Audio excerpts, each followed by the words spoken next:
In this video, we're going to discuss buckling of structures. So I'm going to start with explaining how bending is not similar to buckling.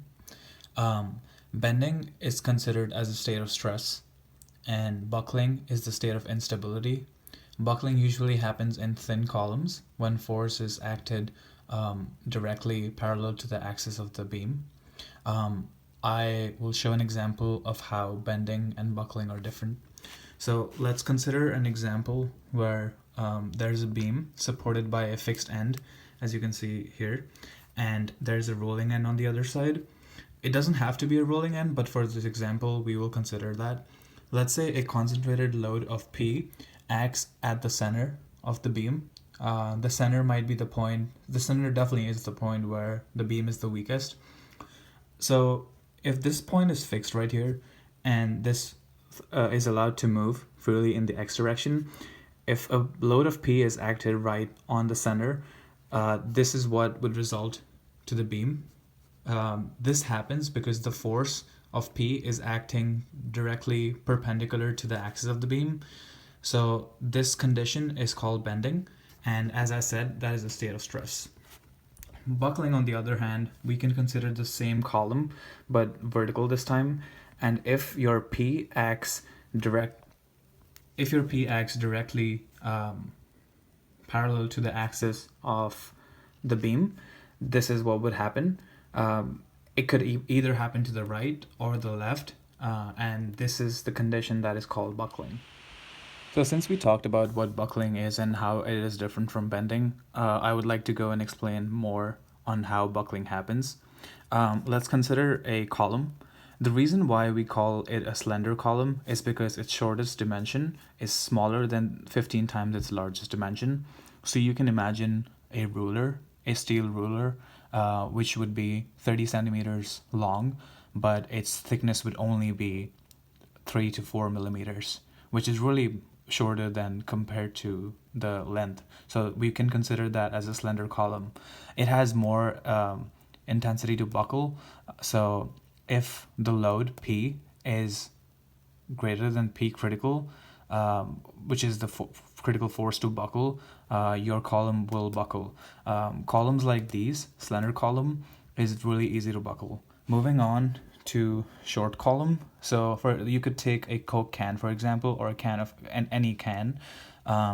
Its largest dimension is 15 times bigger than its shortest dimension. So in that case, your P critical is going to be really high, and it won't buckle, but it will just crush the can. So buckling really does not happen in cases like these.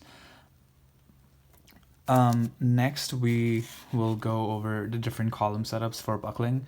We're only going to consider long columns, slender columns, as we discussed earlier, because that's what's mostly used in mechanical structures, not like a can. So the first setup would be a pin-pin connection. That would mean there's a pin here and there's a pin here. This is freely allowed to move in this direction, and if there's a P acted on vertically on this to parallel to the axis, it would buckle this in this way. It could be to the right or to the left, doesn't matter, it would still buckle.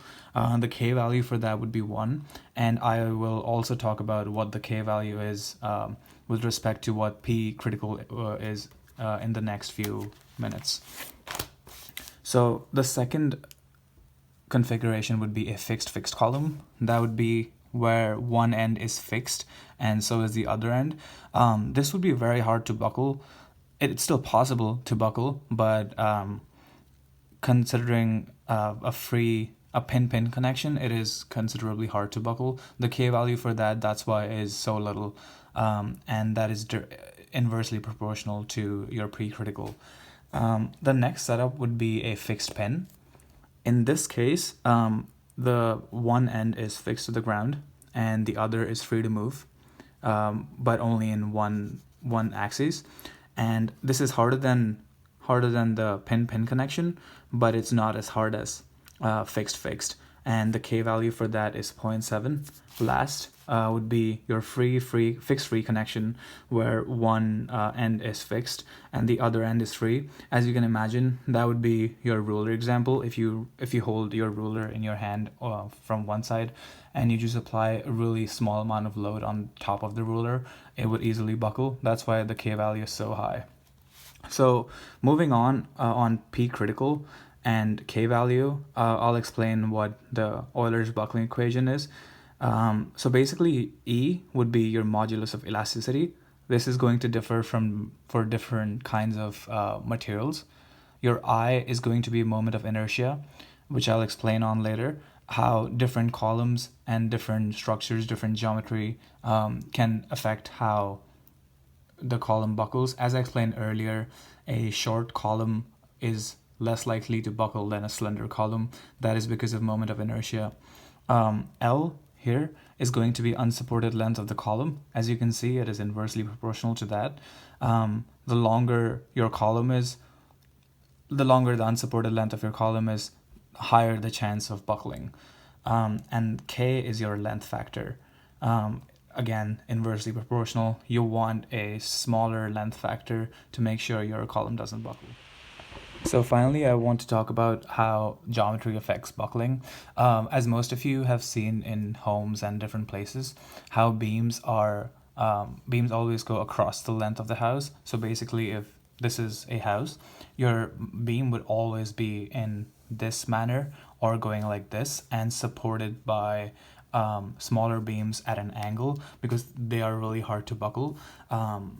If these beams were, instead of these, there was something like this, it would easily buckle, again, because short columns, we need more columns, but we need them at an angle. And then lastly, that's the reason why most houses, which like every house needs to have a pillar to support it, the pillars are really thick, and their largest dimension is their shortest dimension is not 15 times larger than their largest dimension. That's how you can avoid buckling. That's the video. Thank you.